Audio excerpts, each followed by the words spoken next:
So I'm Barry Fusher. I'm here to meet Jussi Adler-Olsen, the king of Danish crime fiction, who I've read from the very first book, Mercy, onwards, and you're here in London for the third book. What can you tell us about the new book? I'm happy you said the new book because, in my opinion, it's not that new. So I have to recall, it was called A Message in the Bottle from P in Denmark. And there you have all the answers. In this country, you've had one-word titles, very striking, memorable one-word titles. So let's go back to the first one, Mercy. Now, what was Mercy called originally? The Woman in the Cage. Yeah. So all of your original titles told us something about the book. It certainly did. Whereas your English titles tell us nothing about the book. Well, it's secretive. They are. Which is good. Now, did you expect, because obviously I've been around German bookstores and Scandinavian bookstores where you are massively successful. And fairly quickly in Britain, your book started to make an impact. Okay. Which has not always happened. No. So were you hopeful when you were first published here that you would make an impact? I'm so hopeful. Do we have to start all over? Penguin. I mean, so the question about go wrong? So Karl Merck, your central character, is an interesting man. He's a cop who's maybe past his best days. He's in some disgrace. He feels he's responsible for something that's happened to colleagues. Or free. He's not a happy man. If you like, yes. No, who is? I mean, really. Well, Karl Merck is a mixture between I and an insane patient I met when I was 6 years old. The good side, the intelligent side, the funny side, that's me. And the strange side, that's the insane patient who I loved very deeply. He was a killer. He murdered his wife, you know. And my father said, well, they fought like dog and cat, and he won in the end. That's it. Not to make a big drama out of this. We must go back to that very interesting childhood you had at some point. Okay. It's particularly interesting, and it might explain the strange nature of some of your books. But Karl is, a lot of people when they were reading Mercy, I remember people would ring me up and say, have you got to the Muslim assistant yet? And I would ring them up and say, have you got to the Muslim assistant? Now, he is a kind of masterstroke. Was he always on the cards for you that you would have an interesting assistant? Yes, you must have a sidekick. But within a few books, it will be stereotypically. In how many ways can they interact? So you must give them secrets, deep secrets, and make a lot of personalities in each character, So therefore, a lot of interaction can happen. But in the end, it will be stereotypically anyway. So therefore, you must have a third character, the chaos power, the anarchy. And that's Rose. So within those three characters, you can have all the interactions between them possible. So you could say, in fact, it's like Freud, isn't it? So it's like the ego, the id, and the superego. So you've got one who just is the chaos thing, who will just do anything. You know everything, Barry. But it's true. And that's the way I worked it out. So those characters, they are catalyzing each other. And they are tempting each other to do stuff they don't like, actually. But behind their characters are some secrets. And we're trying, you know, very slowly to unpack the secrets within perhaps 10 books. Right. So in number 1, you have the platform. The man sitting in the cellar, doing nothing, wanting to do nothing, only to be sacked and have his pension. And that's what it's all about. I mean, and therefore he can do whatever he likes. He can, in every region, in every kind of police work, he can act if he likes. And then Assad, he's there. Maybe he's a Syrian, you don't know really. Maybe he's called Hafez el-Assad. Not very practically those days, but these days. But anyway, this guy has got a lot of secrets and a lot of skillnesses. And they are doing so well together, so they can solve whatever. I mean, Sherlock Holmes, go home. In and fact, who is Watson and who is Sherlock Holmes? Well, that's a very good point, and I was going to bring that up. You might initially, when you see those two together, think Holmes and Watson. It's not that simple, is it? Yes. It's like that. In fact, Karl Merck, unlike most detectives, is a bit lazy. He's incredibly lazy like I. I mean, I hate to work, actually. But I'm ashamed of it. He's not. Until Assad is arriving. Then he is too. But isn't it good also to have a character like Assad who is always saying embarrassing things, who seems to have, he's almost like someone who's sociopathic. Yeah. He doesn't know how to behave in conversations with Yeah, people. maybe that is what we're thinking now. But you never know with those characters. You know, this is the longest detective story even you have ever read, Barry Forshaw. Because they are, you know, the plot lines, they are turning around each other for 4,500 pages. This is not Agatha Christie. This is not Raymond Chandler, where you can smoke one day with the right hand and another with the left, being divorced and something like that. Real stories coming through all 10 books. But making them as standalones with cases, each of them, that are quite, I hope, original. And isn't one of the pleasures of the books the time you spend with that trio?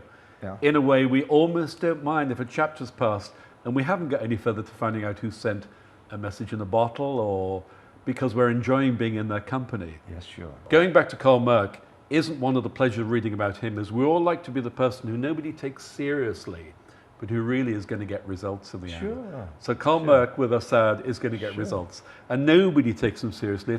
It's the Department of Lost Causes, isn't it, that they work in? Absolutely. And you're not taking one of the characters in the first novel very serious. He's called Uffe. That's a brother of Merete Lynggaard. And there's a tale in Denmark about the Uffe who didn't say anything. He was a prince, but he rised one day when it was necessary. I will not tell you the anecdote, but he's a central figure here. Why stand up and say anything if it's not needed? So we are waiting for this guy to stand up all through the story until the very last page.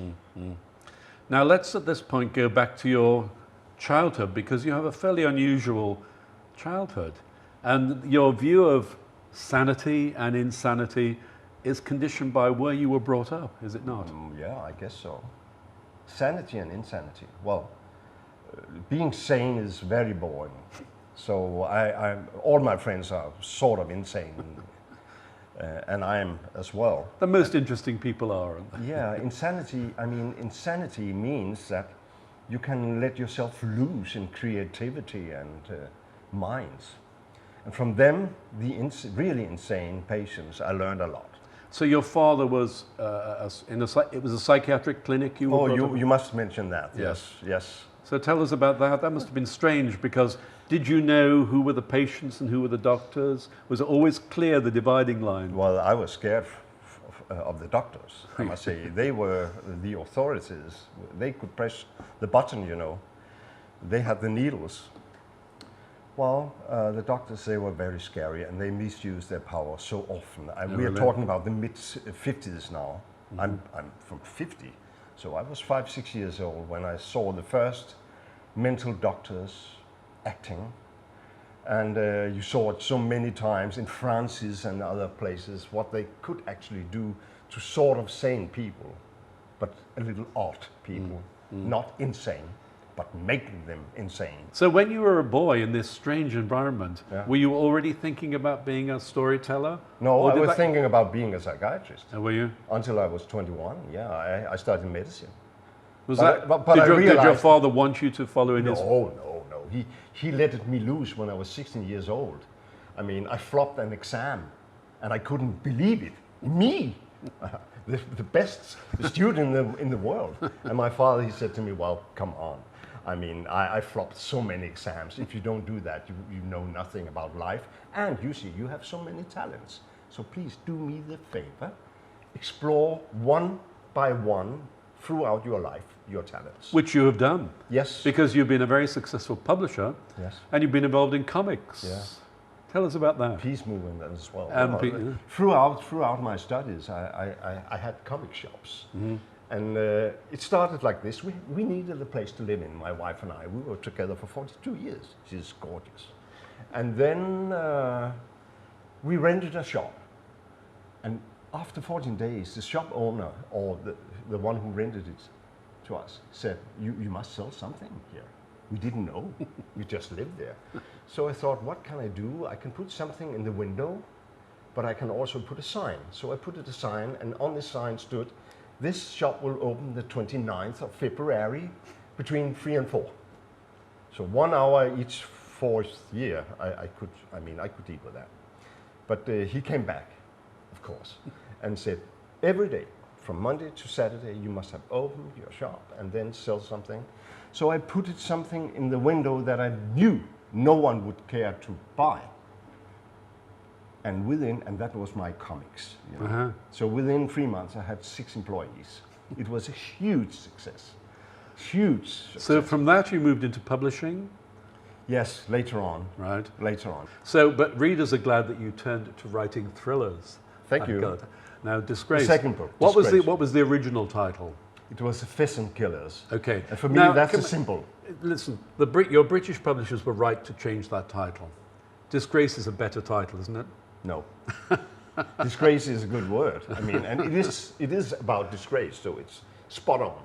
Now, that's a book which has some really loathsome characters in. Yes. You're very good at loathsome villains. Really? Tell us about the villains of Disgrace.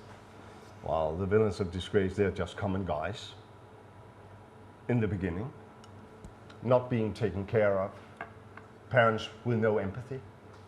And empathy is the most important thing in the world. I mean, what can you need except for empathy? Absolutely. If you have that, nothing wrong will happen. If every one of us are empathic figures. And they are certainly having no empathy. Those bunches of 4, 5, 6 youngsters living in a board school. So they're doing wrong, like in Clockwork Orange, for instance, like in If. Do you remember that by Lindsay Anderson? Exactly.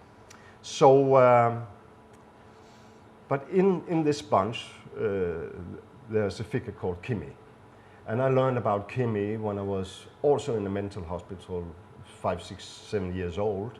Is she based on a real She's character? based on 2 characters. A back lady I met in the comic shop, and this wonderful woman who saw me in the mental hospital on a Christmas Eve while every one of us was singing, and she spotted me and she fell down completely because I was a symbol of the normal life and the children she left behind.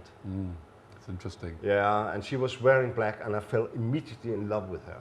So combining those 2 persons, the back lady and her, with the child under, And yet what's interesting about Kimmy in that book is that you don't try to make her likable. She's not particularly likable, although we're kind of on her side. She's difficult. She can't relate to people. And people have compared her to Lisbeth Salander. Yeah, and I'm happy and sad about that because I never read the books of Adler-Olsen. And when I heard it the first time, I was amazed because I was trying to make her, like a little more like a punk person. But if you should compare anyone to Lisbeth Salander, it should be Rose, the person I have later on in this book. She came up. Rose is a terrific character. So, and she is not in any way a conventional woman.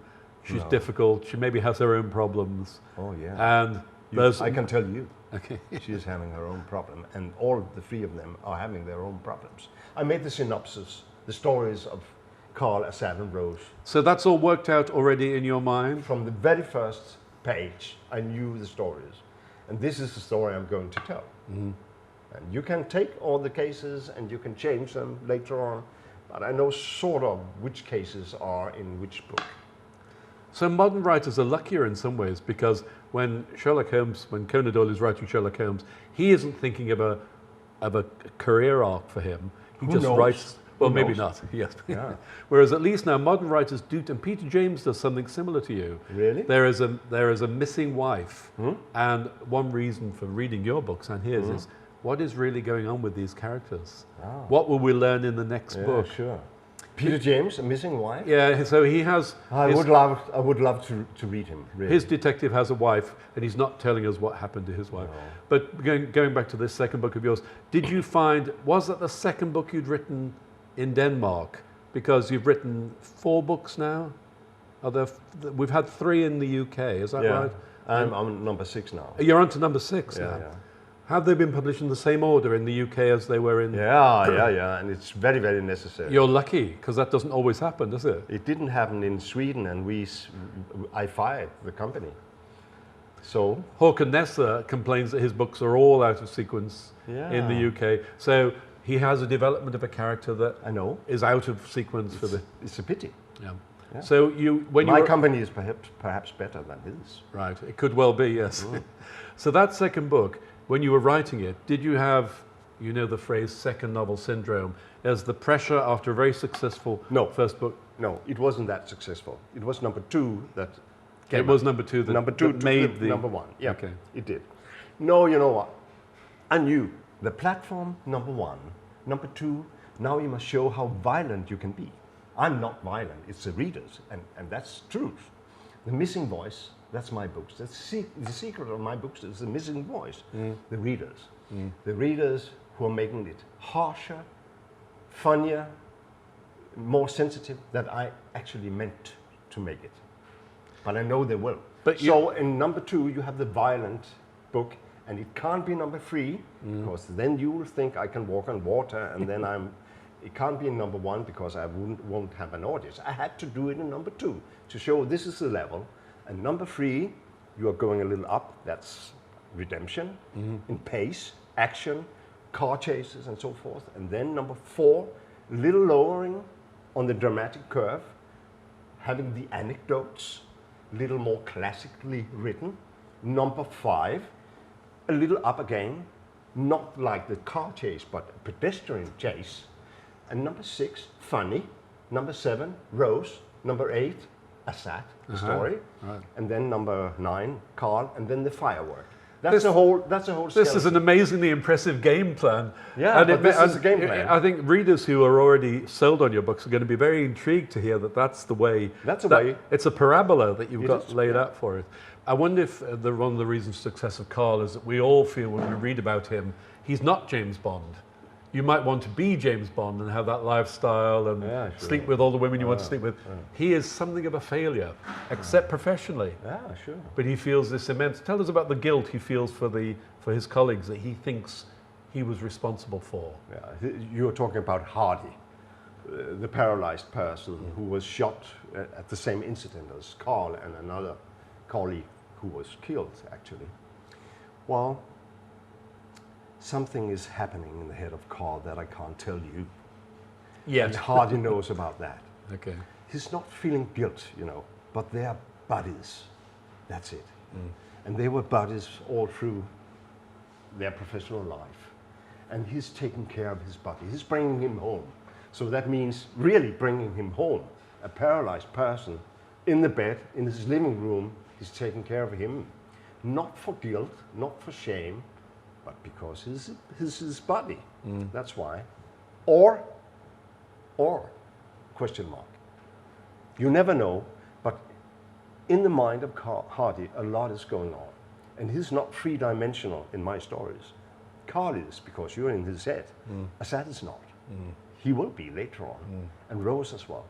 I'm thinking about making him three-dimensional now, Hardy, not in book number 6, but maybe in number 8, so you can see what's actually is the bond between them. Well, that's quite interesting, because talking about Assad again, and going back to Conan Doyle and Holmes and Watson, in those books, we are usually Watson looking at Sherlock Holmes, whereas in your books, we are wondering what's going on in Assad's mind. Yeah. He makes these cryptic comments, and what is he thinking? What is he doing? What has upset him? Yeah. He's the one, unlike the detective, we are on Karl Merck's side, which is an interesting approach. But you know, in Carl, a lot of things is happening that he's not really aware of. It will come up, it will appear. So therefore he can be three-dimensional. We can use his point of view because he's not thinking about what's really going on. He's not very reflective about that. But Assad is clear in his head, I can tell you. And if I was in his head, you would know everything about the complete story. Also the stories about Rose and Carl, because maybe he knows. Now, before we talk about the last book, Redemption, let's talk about you being a Dane. Yeah. Because in this country now, we're obsessed with Danishness. Yeah. The Brits love, because of the Danish crime TV, Danish writers like yourself. It used to be the Swedes. You seem to be knocking the Swedes off the top spot. You happy about that? Oh yeah, I'm happy about that. We certainly deserve it, I can tell you. You know, there are a lot of good Swedish writers. I mean, all of us, we are so grateful to the couple of Sjöwall and Wahlöö. They were the kings, really. I'm not. They were the kings and queens. We learned everything about dialogue, taking the topics of social stuff happening, politics and everything, mixing it together and doing, I mean, short stories within everything. Nice characters like Gunvald Larsson and Beck. So they deserve that we really lie on our knees and say thank you, because it all started with the Swedes. As you're not alone in saying, almost every writer I speak to, know that. Henning Mankell, yourself. But you must realize that my Sjöwall, she moved to Denmark. And why? Because actually she's a Dane in disguise, and you see that in the books. Now the Danes, I used to think that the Danes regard themselves as a blessed nation. They used to think that we have the best country in the world. Do Danes still think that? No, not at all. But we have. But we have. We certainly have. I mean, we can't complain about everything, but something we can complain about. For instance, our government. Yes. Have you got the same political scandals that we have in Britain, for instance, and Unfortunately not, because then we could get rid of them. They are behaving a little too good, but they are so, I mean. What about all the other Danish? You presumably have the same problems with drugs and street violence, and you have all the same problems as Britain. Immigrants and the integration of immigrants in the country. That's a central character in your book, an immigrant.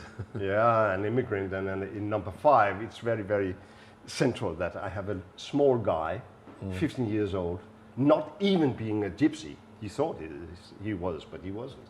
So it's all about that. I was in Norway a month ago, and they complained about the gypsies there.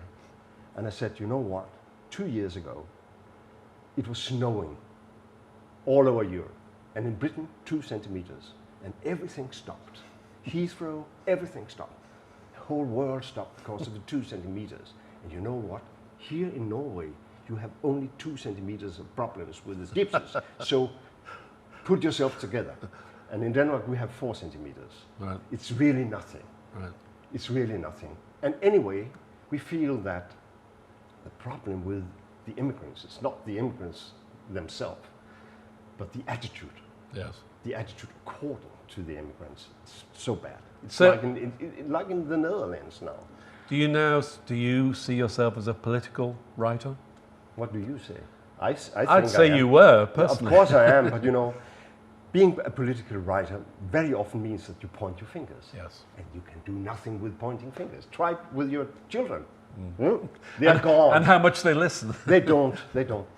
But build a bridge of laughter over, I mean, the gap of differences.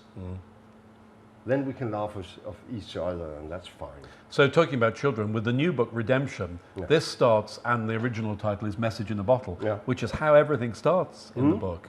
And that is 2 boys being kidnapped. What can you tell us without giving too much away about that book? It's terrible starting this way. I hate books doing wrong to children. So they are not that young. They are not that young. They have, you know, they have their own characters, the 2 kids there. What can I tell? You know, misuse of power. That's the topic of all my books. And it's, in this case, it's not about religion. You believe that. It's not about sex. It's about misusing of power.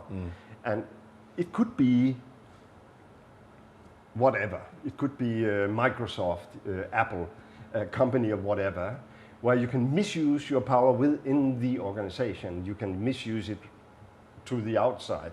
But the funny thing about misuse is if you can turn the misuse to the organization itself, then you are the strongest guy. And I'm good in judo, so I know that. You just try to kill me with a knife. I can show you. I won't attempt. No, please don't. But what I mean to say is here that the villain, he's doing that trick. Right. Now, that's difficult to talk about the villain in this book Yeah. because you take your time getting to him. Yeah. But he sure. turns out to be a pretty nasty piece He's of a work. pretty nasty character, and he was treated pretty nasty when he was a child. And I'm not trying to find any excuse for him, but I saw it so many times in the mental hospital. It started there, you know.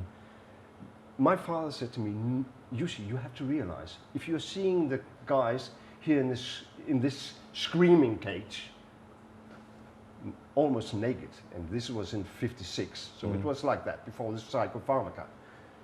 Please realize that they were like you when they were kids, more or less. So they're like human beings, and therefore I could feel pity for them. So you have to put yourself, when you're writing villains, into the mind of the villain? Absolutely. And do you think a villain feels that he's a nasty guy when he looks upon himself in the mirror in the course morning? not. No, he can explain why. He's He doing can it because justify. he has to do it in his own. He can justify whatever he's doing, yeah. And the book also has, it's kind of, hope you won't mind me saying this, it's slightly Dan Brown-like in the sense that you've got a code that needs to be cracked. There is the message in the bottle, which is unreadable. So bit by bit, we are given bits of a puzzle, but all the time the reader is thinking, what about those boys? We never stop thinking there are two human beings. Yes. And actually we're a bit impatient with Karl Merck, aren't yeah. we? Saying, come on, Yeah, sure, pull your sure, finger come on, out. come on. Come on, there are two And boys. that's a thriller trick. Yes, Let's go to the end. Let's turn the pages in a hurry. which you should never do. No. You should never look at the end. No, please don't, please don't. Tell me, do you get bored being a Dane in London? People must say to you, I love the killing, I love Borgen.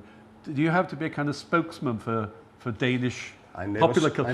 Never saw The Killing. You didn't see the killing? No. For the same reason, because you No, I saw 2, 3, 4 parts of number 1 season, and then I just stopped.